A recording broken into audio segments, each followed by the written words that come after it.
wabarakatuh. Perkenalkan, nama saya Nur Soiba Al-Aslamia, NIM 71011919073. Di sini saya akan mengulas kembali materi tentang efektivitas instrumen kebijakan moneter terhadap pertumbuhan ekonomi di Indonesia.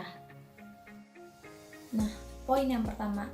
Dari hasil analisis data yang telah dilakukan ditemukan bahwa kebijakan ekonomi moneter dengan instrumen jumlah uang yang beredar dan suku bunga SBI keduanya memiliki pengaruh terhadap pertumbuhan ekonomi di Indonesia.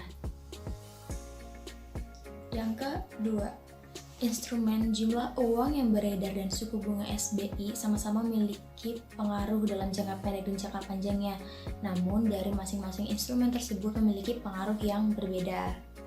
Nah, untuk instrumen jumlah uang yang beredar dalam jangka pendeknya ini, ia memiliki pengaruh yang positif, sedangkan dalam jangka panjangnya ini, ia memiliki pengaruh negatif terhadap pertumbuhan ekonomi di Indonesia.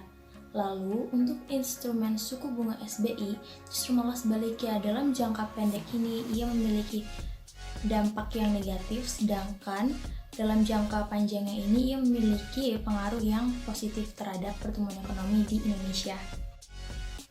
Yang ketiga, dari kedua instrumen kebijakan moneter tersebut yang dinilai lebih efektif dalam mempengaruhi perekonomian di Indonesia itu instrumen suku bunga SBI. Kenapa? Karena ia hanya memerlukan waktu selama 3 kuartal. Dan kenapa juga dikatakan bahwa jumlah uang yang beredar ini kurang efektif? Karena ia memerlukan waktu yang lebih lama, yaitu selama 4 kuartal.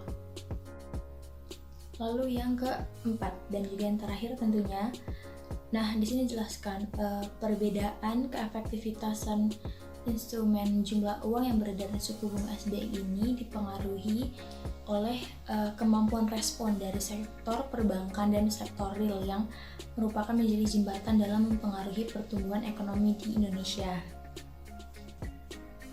Nah, yang mana cenderung lebih cepat dalam menangkap respon kebijakan suku bunga SBI ini ketimbang melihat kondisi dari jumlah uang yang beredar. Nah, ketika melihat kondisi jumlah uang yang beredar meningkat dalam jangka panjang, belum tentu sektor perbankan ini melakukan intervensi kebijakannya, yaitu dengan membuat keputusan akan menaikkan atau menurunkan suku bunga, sehingga pertumbuhan ekonomi lebih cepat ditingkatkan apabila otoritas moneternya ini dilakukan dengan instrumen suku bunga SBI dalam intervensi kebijakannya. Nah, sekian penjelasan dari saya. Wassalamualaikum warahmatullahi wabarakatuh. Dadah.